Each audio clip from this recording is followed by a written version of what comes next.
Good afternoon, ladies and gentlemen. It is a pleasure for me to be back in Poland. This is my first time in Poznan. I'm very excited about this. I see that you have a wonderful convention here, which really draws in a lot of different spectators.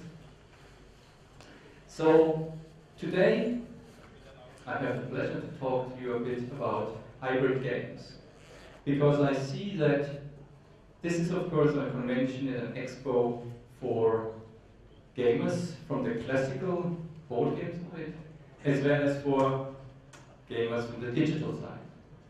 And so I thought when I choose the theme which sits between both, I might be able to interest both of your different fractions. So maybe I should start in saying, what is a hybrid game? Very simple. You either have the electronic games and you add some physical components to it, and then you get a hybrid, or you start from the physical game, from the classical game, and you add some electronic components to it, and you end up with a hybrid game. Now these two different strands of games have been developing very independently. We know that the classical board games go back 5,000, 7,000 years or more. The old games of Senet or Burr. And of course we know that the digital age is not that old, but 50, 60, 70 years, however you want to call. And both of these have developed quite independently. You were either sitting in front of your screen or you were sitting around the table with people. This of course is now changing. And the hybrid games are, I think, a very interesting way how I believe the future could look like, at least in aspects of the game. So why hybrid games? Well, if you look from the physical game side, and that's mainly where I am coming from, we are celebrating our 30-year anniversary next year. So we started with classical games, with the physical games. And when we talk about hybrid games now, then we add electronics because we live in a world of electronics, so it's very natural that the games will pick up these elements as they appear everywhere in our life. They also enrich our gameplay. So we don't have to handle the rules, they handle for ourselves. We have much more variety in the game, and we get sound, we get other elements into the game, so we have a much richer gameplay from a classical point of view. And for many publishers, this is still a unique selling proposition. It should not be, because it should be very natural to have electronics in the game. And we will end there very quickly, but at the moment it's still a nice selling proposition. If you look from the other side, and you see on the right-hand side there, the best of both worlds. So if we start from the electronic games, then of course today we live in an integrated world. So it is quite natural that we have some physical elements in there as well, to involve the players into more gameplay physically. We have the Google glasses, we have Oculus Rift out there, so you see the ways how we look into a virtual reality, into augmented realities, and that means the digital world also enhances the physical world and therefore integrates the physical world. For many publishers, it's also important to say, we want to have something ownable, something physical, which we can protect, because piracy, if you have just software, is still an issue in our industry. So, I want to talk a bit about the experiences with hybrid games. And if you develop hybrid games, you have opportunities, as I just pointed out, because you're having two worlds you can choose from, but you have also got limitations and challenges. I'm still talking about these two different strands, so we talk about input and output. So how do I go between these two worlds? And how do I make sure that they stay synchronized, so that not the one world thinks something else happens than the other? If the board shows a different situation than the electronics thinks, then I get a problem in the game. Of course, the second challenge, as you may know from many other projects, is if you do a project which combines the physical and the electronic side, that you need to set up the project with the publishers beforehand, see what hardware they want to use, and therefore you immediately end up with deadlines, with challenges, with briefs, and also with restrictions on pricing and in which box and how it is distributed, so that you have to put into your project as well. You're not as free as if you do a free design. In the end, the objective is to get an integrated and quite intuitive gameplay. We don't want to be hustled by the one side or the other to do something unnatural. It should just flow naturally. It shouldn't even know about these challenges. For the player, it just should be a normal, fine play. I can talk you to death, which I'm trying not to do. Therefore, I brought some examples and will just explain some of these challenges and examples. I will try to finish early enough so that you have plenty of time for questions as well. So, the first example is King Arthur. There is a reason which you will find out at the end of the talk why I've chosen this one as the first one. King Arthur is now 11 years old. Development was about 13, 14 years old. So it's a different technology. It's essentially about us being knights walking around the board, trying to get stronger, to collect a horse, a lance, and armor, and then to go back to the sword, and if you're strong enough to pull the sword from the stone, and in the stone, of course, we have the hidden electronic. The novel part of this game was that the board is magic. That means it's printed with conductive ink. So the ink, when you touch it, then the ink itself knows where I have touched the game.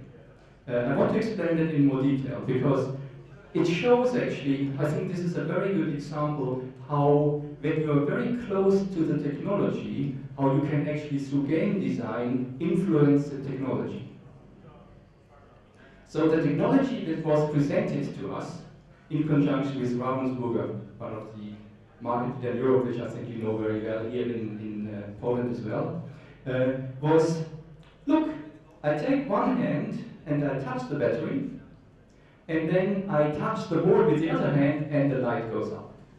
Because, can't do that. I do this, and then actually the battery goes through me, goes through the board, goes through the lamp. And of course, if you touch somewhere else, the lamp goes on. If you touch somewhere else, the lamp goes on. And you can certainly stimulate a 3-year-old for 2 minutes with this. But it wasn't quite enough.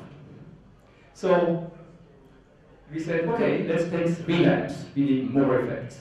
And now, of course, if I touch here, this lamp goes on, and then this lamp, oops, I was a bit quick, then this lamp goes on, and then this lamp goes on. And you, of course, know how we do it, because we, oops, that's a bit hard to see. You see that we don't have to print the board in one color. We can, of course, print it so that we have different areas reporting back differently to the electronic.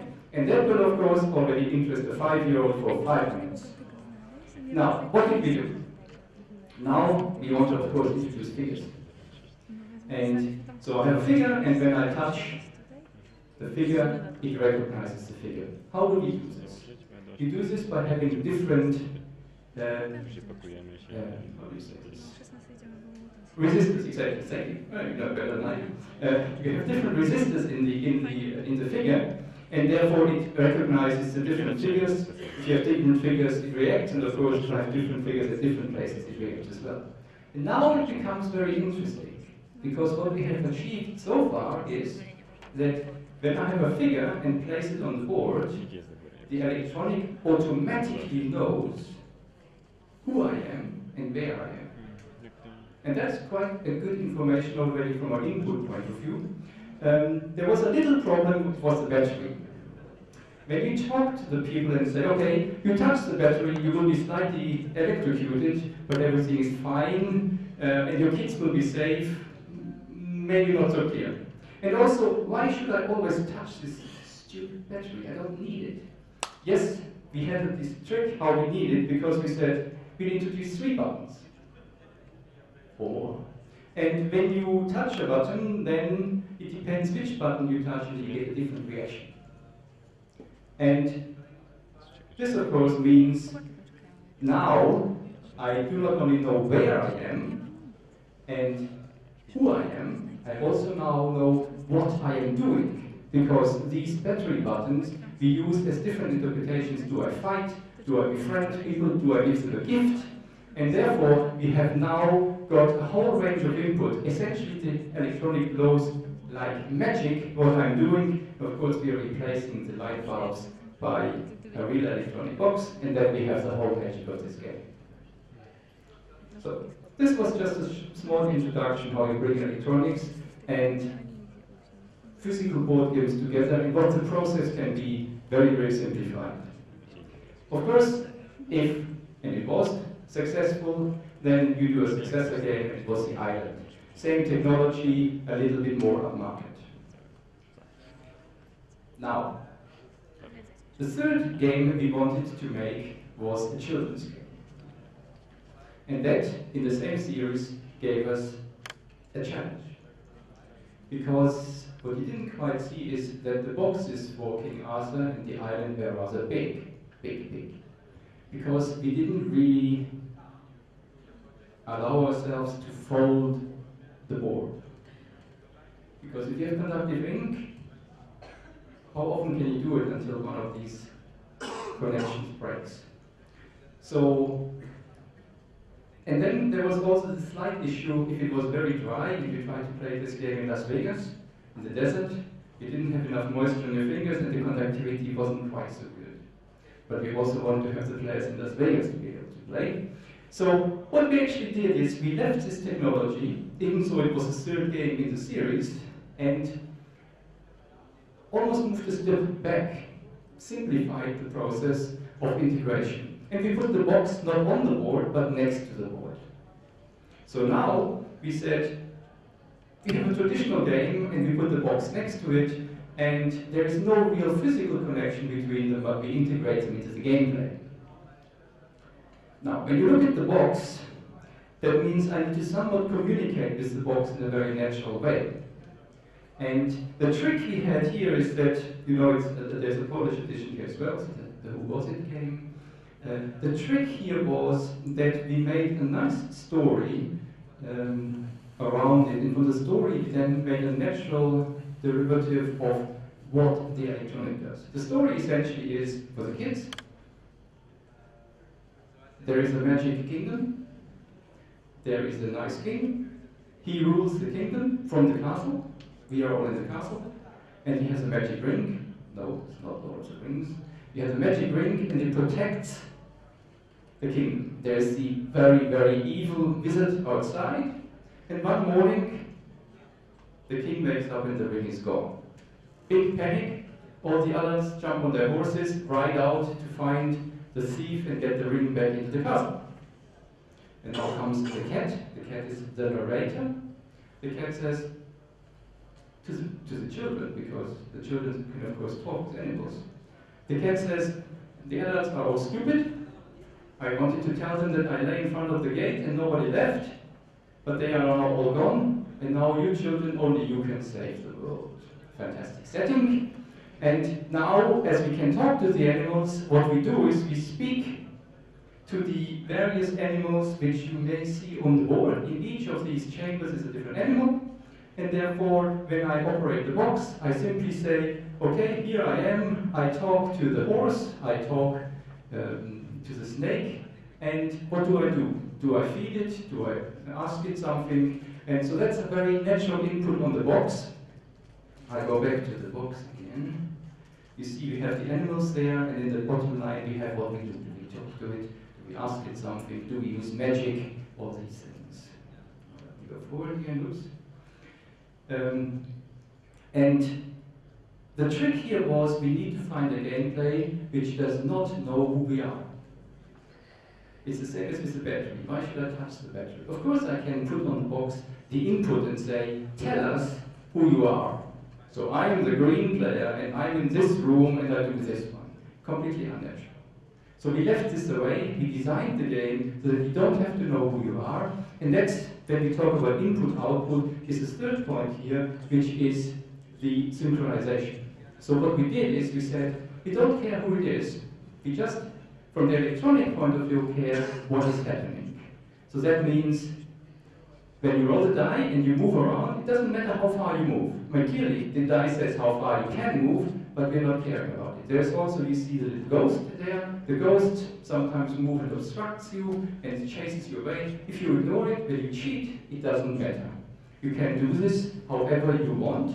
So the whole physical area is controlled by the players.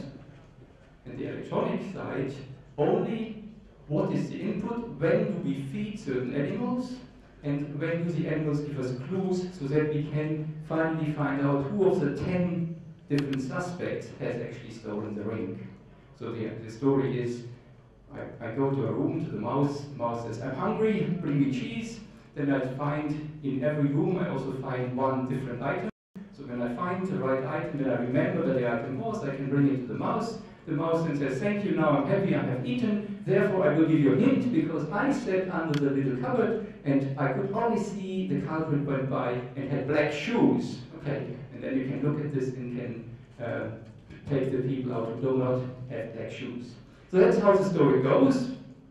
This game was, for us, a very big success. It was, in 2008, the German Children Game of the Year, and also won the German Children Game Award. And Germany is a relatively big market. It was the bestseller in 2008. It was also the bestseller in 2009. And in 2010, we dropped back into place 2, which was acceptable. And it was, as you can see from the Polish edition, which I cannot pronounce, you can see that we had translations into numerous different languages. And of course, if it's successful, you make a second game. I know that this is recorded, so I have to be careful with my judgment about the second game. I'll say anyway, this didn't go well. We made a very nice story about us children now being 1 or 2 years older and being in the same kingdom, in a different place, and some evil forces come in, and we have another story and another challenge to solve. This is fully cooperative, I haven't said that. The first 2 games we had, the island, King Arthur, are competitive. This one is cooperative, so we really play together against the electronics.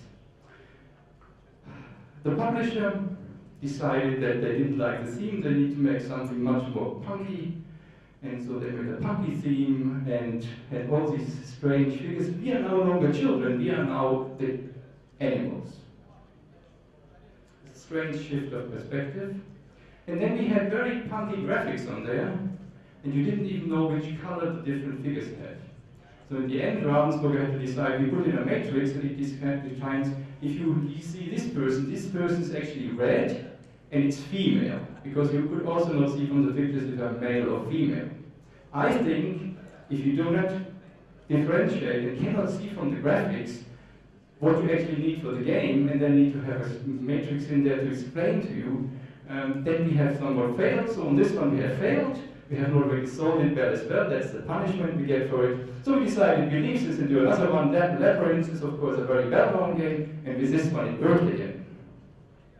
So, let me move on. I want to do that very quickly, because you probably have seen many examples of this. So far, we have dealt with specific hardware in the different games. Now, of course, we have all the smartphones coming out. And I'm not talking about the more than 1 billion people who have smartphones in their pocket, and what we can do through the app stores, and whom we can reach there. That's a different topic. It's a very exciting topic, but not the topic for here. The topic here is, of course, that if you need to sell the people hardware in every game, then it gets more costly.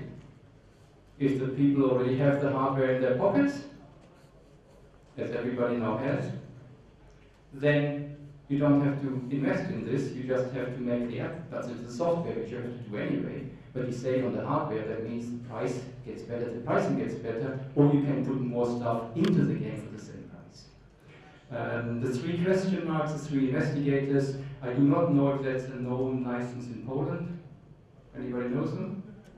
Not a very well-known license in Poland, so I'll be even quicker on this one. What we did is we developed a game which worked as a crime story, with 4 different pieces of crimes, 4 different crime cases, 4 different suspects, and then we added the iPhone or the Android phone, and we just read in the pictures, and from the pictures we got clues. The big challenge here was that you have to be able to play this game without electronics. Because, and this is I think a good demand from the publisher, they say, if we sell it and people buy a board game and then they can't do it for whatever reasons because they don't get the app, they don't want to download the app, they don't have an iPhone, they don't have an Android phone, then they're very disappointed. So with this respect, we need to make a game which works very well without the electronics. And then the point is, how can we make it even better with the electronics? I don't think there's a contradiction. You can't have a brilliant game without and then an even better game with. So what we decided is here, it's not even better, but it's much more. Because one essentially pre-printed case is playable without the electronics. But if you have the electronics, then the cases look different every time. So what we had to exchange in the game is the cards. When you play without the electronics, the cards give you clear hints and link the different statements and clues to the different people. And when you play with electronics, you use the second card set, and there's nothing on there. The electronic tells you this, and you have to remember this. Because with the cards, when it's printed on it, you keep it face down, so you have to remember it anyway. But now with electronic, you can keep it face up. But then you have to listen to the story is different every time. So now I come to a Polish product, and we look now from the other side, and that is Dice Plus. I assume you're familiar with Dice Plus. If not, I will familiarize you with it now. It's a Polish product. Essentially, the secret is in the die. We have, in this case, the starting point from the electronic side, from the iPad, and we add a die. The die is a bit of a special magic die, because there's lots of stuff in it. It works with Bluetooth, it has an acceleration adapter, so you know how it accelerates, it knows movements, so when you roll the die properly, it knows which side is up, and it can react to it. They also say that the dice is completely balanced.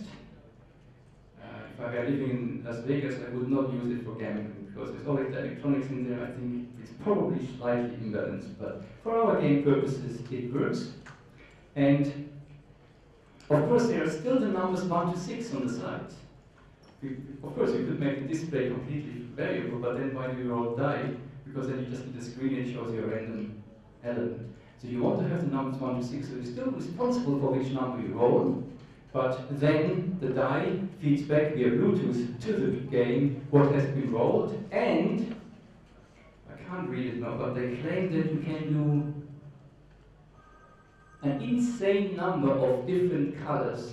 It's in the billions. I don't think we can differentiate all of them, but it makes a lot of colors, and so the different numbers can be shown in different colors, and that can be used and influenced through the software. So, great, we made a race game. This is not one we did, and it's a traditional game, I think. So you roll the die, and you roll a 3, and then your figure moves 3. And then the next player rolls a die, and he moves a 5, and his figure moves 5. And then the question is, well, why do I roll the die? Why don't I just do this electronically? We go for lunch and we come back and we see who has won. So I want a bit more influence. And that's where we came into the game, and we made Supremacy. And in Supremacy, you see that we roll the die, and the die shows us a number, and the die shows us a color. And the color gives us different units. So we are here on various different islands where we want to take the power of the island, and when we roll, then the red ones are the soldiers, and the green ones are the farmers, and the blue ones are the merchants. And then we get a tile dependent on the color, which is influenced by the software, and dependent on the number we roll, which is the strength. And then you decide where you place the tile, so you tap the board. When you roll the die, you see that the tile appears on the board, you use the tile, place it on the board, and then it's the next player's turn. So you have an influence what you do by your die roll. There is a little balancing factor in there, how the colors come. They don't come completely random, so that each player gets roughly the same number of different units throughout the game. And it seems that when you start electronically, people look at it more often, so even Angela Merkel likes the game. Thank you very much. Now, my last example is something which is very new and up to date, because this game was only released this month. It's another King Arthur, but it's the same world, but it's a completely new design from the technology point of view. So if you have been to Essen, the very big show which ended last Sunday in Germany, with 150 people only on classical board games, then you would, in hybrid games, you would have seen this game demonstrated. And what we do here is, we take the smartphone and put it into the stand above the board. This may not be the ultimate solution for the next centuries, but I think for the next years, it could be, I think it is a very good solution how to introduce the magic back without electrocuting ourselves. Because if you have the smartphone over the board, via visual recognition, it really recognizes everything that goes on the board. So if you have a figure and you move the figure, then of course the electronic unit immediately sees that the figure moves and can react to this. If we have also a little pointer, so you can hold cards into it, you can hold other things into it, like a remote control, and you can then, via the electronic which looks down, steer the game, control the game, influence the game. Sometimes you give cards to fight, so you place the cards on the board, the cards are recognized.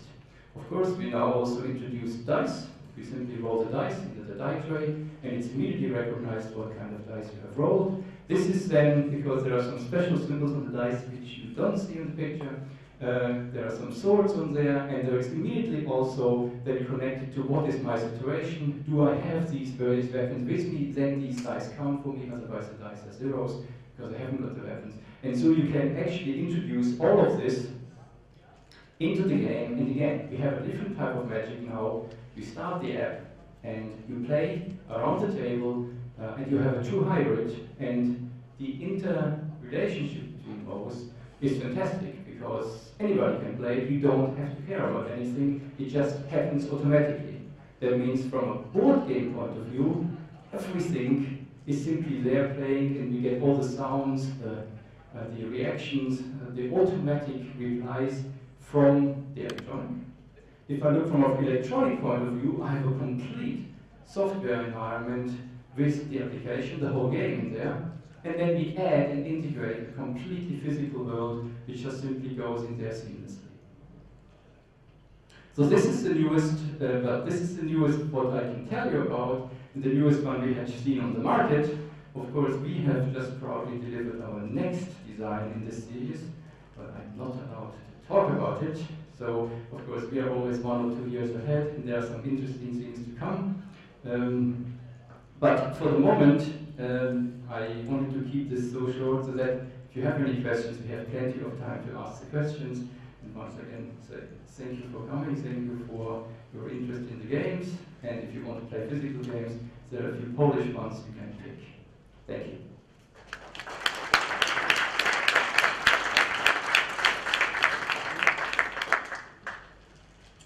Those people who can run away, and if you want to stay to the question and answer session, then let's do some questions. I saw you, and then I see you as a second. You're first. How much longer does it take to develop a game with an electronic component like that? How much longer does it take to develop an electronic game rather than a classical game? Yes. Yes. It takes much longer, unfortunately. I come from the IT world. I was once an IT banker and worked in the IT of banking. I did not get the big bonuses. You have to be in the core business to get these. So I had to become a game designer to earn some money. So with the IT background, it takes longer because you need to take, first of all, care of understanding exactly what the power of the electronic is. If you if you, like in the first example, the old King Arthur, if you really understand the powers of it, you can use the full power without making it completely impossible then for the implementation to bring all of this out you want in the game. But more importantly, it runs through more steps, because we still need to have kind of a first paper model how the thing could work so to have a proof of concept. But then we would actually go and essentially have an 80% functionality game which we run with a player, with one of our playtesters running like a machine. So he has his script sheets behind his screen and all his tables, and would try to simulate the electronic. Once we have this and see where we want to go, we actually make, I have 2 programmers in my team, we make a complete one-to-one laptop simulation of the game. So the laptop simulation is, instead of it being read in, you press the buttons, and then we have a text to voice, so that means we have all the text in there, and we get a relatively boring voice reading it out, but that's how we can test it. And then of course, it all needs to be tested and fine-tuned, which is usually much more complex to then do all the changes.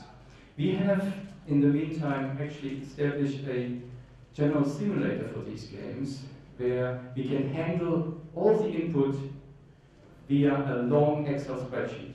So I can do all the input, all the logic, all the sounds, everything I can cause to this Excel spreadsheet. And what in the meantime we have done is we have actually, when we then hand it over to the publisher to do the implementation of the target machines on the mobile phones, they actually use our actual Excel spreadsheet. That means they have now got kind of compiler interpreter to get that data into their target software, which is of course great because we have much fewer bugs. But it of course also means that from us, from the development process, we already need to be very, very rigid, because we can't afford any bugs in the test now, because it will then be like the live software. So much more work to do, but I think because we do it in such a amazing professional way, we've also set ourselves up as a key player for the publishers, that they come to us if they need something like this, because they really get a almost finished product, which is of course still a lot of work, but not as much work as it could be for them. Number 2. There was a question there? Yes. So, with the whole impact of HCI, how do you see, new devices coming into this space, whether it's Oculus Rift or Kinect or Morpheus? This question is of course almost impossible to answer. I mentioned our 30-year jubilee next year, and I think what I want to say here is I am absolutely fascinated how the technology moves. I mean, I know a time where there was no email. Yes. So I know a time when there was no television from my father. He grew up in a time where there was no television. Yes.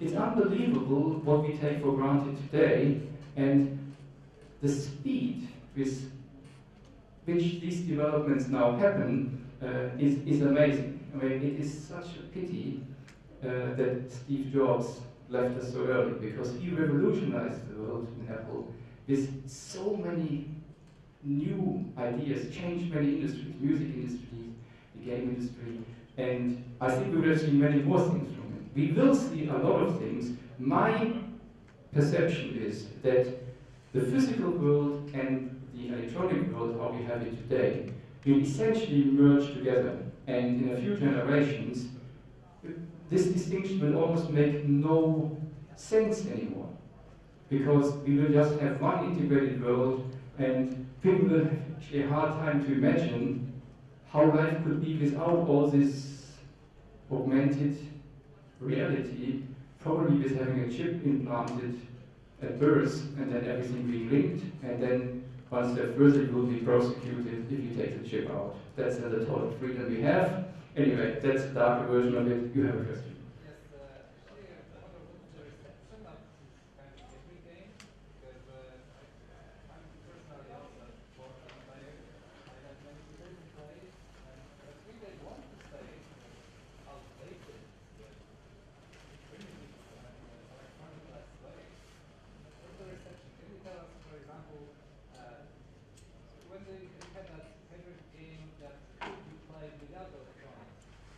more people play electronic version, or more people play just the electronic button version? Did everybody hear the question? Yes, then I don't need to repeat it, okay. There are two ways to say it. I mean, if there is still a lot of very classical games around it, if people want to stick with the classical games, they can. The viewpoint for these hybrid games is different. We usually say in the classical board game industry that we lose the teenagers to the electronic world. So the small kids still play with their animals, and then the electronics become so overwhelming that they get hooked and addicted into this world until they can free themselves and become a normal person again. This is the viewpoint of the classical games. So with hybrid games, we catch both worlds. We still have the family and the parents and the mother being happy sitting around the table having a family atmosphere, but the kids still have their electronic parts in it. Yes. So that's the viewpoint why that gets introduced apart from the unique selling proposition, mobile phones are cool, I can play with my mobile phone. I think we need to differentiate with who plays it and who buys it. Very many games are bought by mothers for the family, and therefore you need to offer something which has the value for the family. Yes? And so we have a rich story, we have the classical way, but we also have the electronic elements in there. For the three question marks investigators, we actually do not know how much the electronic part influenced the purchase of the game and how much is played without it. I mean, this was done by Cosmos. Cosmos has done the Settlers of Catan. They've also introduced an electronic element there. But as they no longer, they're not selling the Settlers without the electronic component anymore. So it's just in there, and you can play without the electronic. You have the normal Settlers game, or you play with the electronic, and therefore it's quite difficult to compare that again. People see that just as a more loaded game, and therefore as an advantage offer to people. There is the downside that people say, well, I don't want to play the electronic game, but I have to pay for it anyway because I get it. Yes, even so the download is free, but somebody has to pay for it. So there are pluses and minuses for it, but it is at the moment a market which is driven through a few successes, and the success of Whoowasit was really outrageous in Germany, yes, and certainly made the publisher earn a lot of money. And of course, that brings other people in and say, okay, there is a big market, you can be very successful, let's try it again. How is our time? Oh yes, we have some more time. Do you have a question?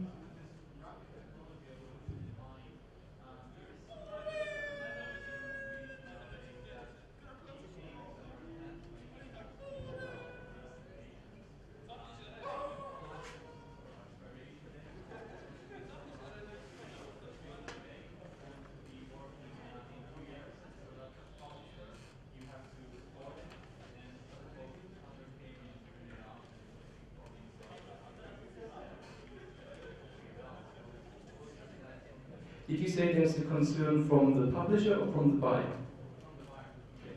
Yes. So the question was, if I buy an electronically enhanced game, how about being kept up to date, the maintenance, when the standards change, will I still be able to play it? When Apple introduces their new platforms and software every 3 months, are you going to keep up to date, or when am I going to be blown out? This is a very valid point.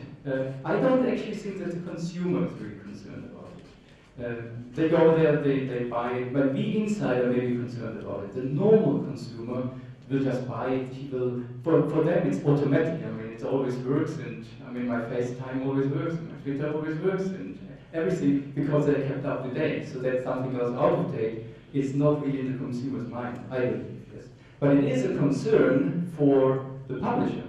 And in discussion with the publisher, they actually now feed back to me and say, we have tried I always say iPhone, I mean smartphone, we have tried them, but it is a lot of maintenance effort to keep them up to date. And therefore, I now see again considerations from the publishers to say, maybe we go back to our particular specific hardware which we sell with the product, because then we are in complete control. There's other risks in there, and there's other costs in there, but in the long run, you have to see the whole product cycle, not just development costs and release costs.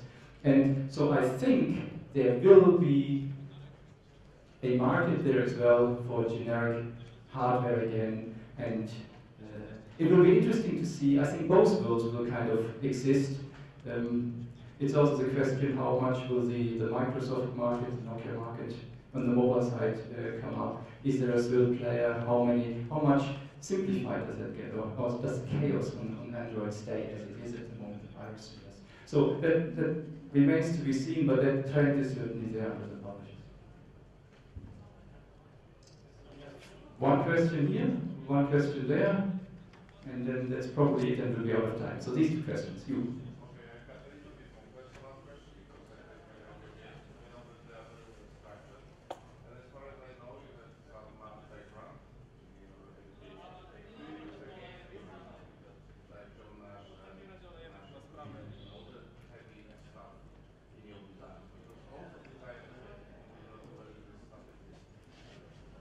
Do I use game theory in my designs because I'm crippled by mathematics? Yes.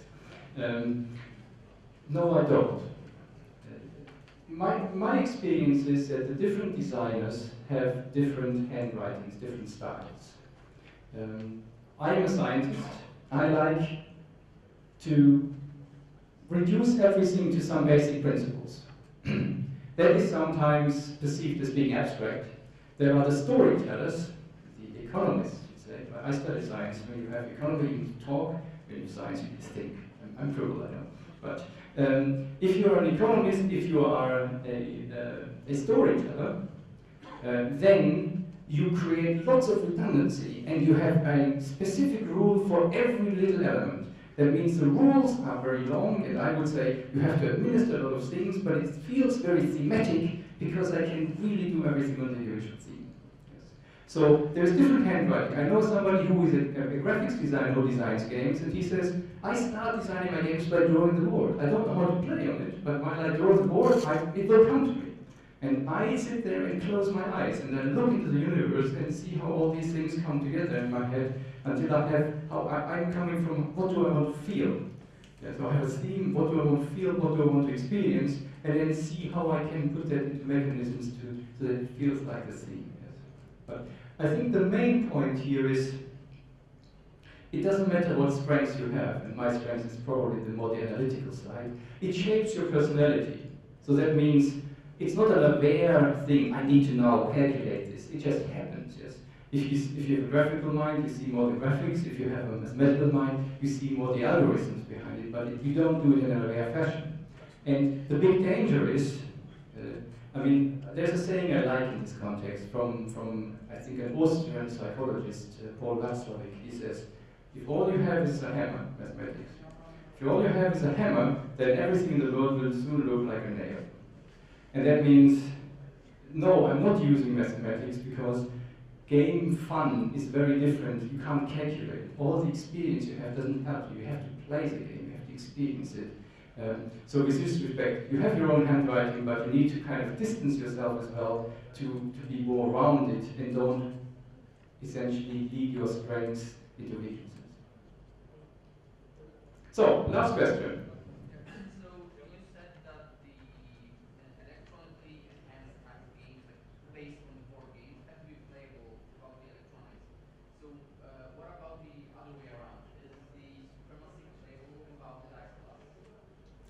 This is a very good question. Has everybody heard it? So I said, you have to play the hybrid game with and without the electronic, but what about when you come from the electronic side, like Dice Plus, can you play that without the electronics? And you said without the electronics, yes? You can play Supremacy on the iPad without the Dice Plus. Yes. I cannot play on the electronic without the dice. Why is this the case? I think there is a product in the foreground which you always have to see what people sell. He said in the end we can talk whatever we want and we can be as enthusiastic about products as we want. This is a market decision. And if a classical board game company sells boxes, then their first view is, when I buy a box, I need to be able to play it. And therefore, it needs to be playable without this alien piece of electronic which we now need to put into the game. Yes. I mean, very classical thinking. Whereas if you look at the Dice Plus people here, they want to sell their dice. So now to say, well, then you can also play without our product, there's no big motivation for this.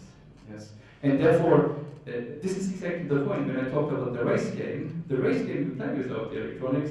You make a screenshot of this thing, you put your dollars on it, and you roll a normal dice. Because download is free.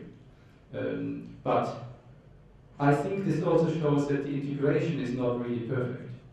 If you have a really integrated game, you should not be able to isolate one thing from the other, because otherwise it's just a frame which is put on top of it.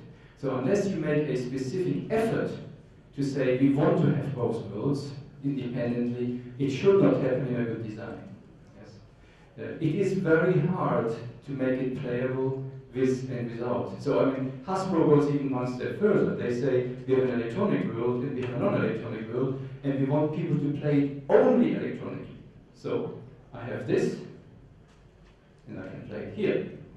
I throw this away. I have my box, my physics, and I can play it here. And both of these are wonderful.